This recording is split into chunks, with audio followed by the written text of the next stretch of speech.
আফগানিস্তানের ব্যাপারে আমাদের বাংলাদেশের কিছু বুদ্ধিজীবীদের অ্যালার্জি আছে। আমরা যখনই বলি ইসলামিক শাসন চাই, তারা বলে তালেবানি শাসন তারা এখানে কায়েম করতে চায়।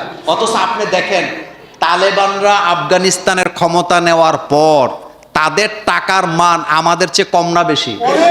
যেই রাষ্ট্রকে আপনি তালেবানি রাষ্ট্র বলে তাদের বিরুদ্ধে কথা বলেন, আমাদের 100 টাকা আফগানিস্তানের মাত্র 60 টাকা। মনোযোগ আছে নি?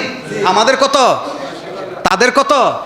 তা আপনি কই, তারা কই? তারা আপনার থেকে 40 ধাপ আগাইয়া। নাম্বার 2, আফগানিস্তানের দোকানপাটে এখন আর তালা দেওয়া লাগে না। আফগানিস্তানের দোকানপাটে কি দেওয়া লাগে না? তালা দেওয়া লাগে না। দোকান খোলা রেখে তারা নামাজে চলে যায়।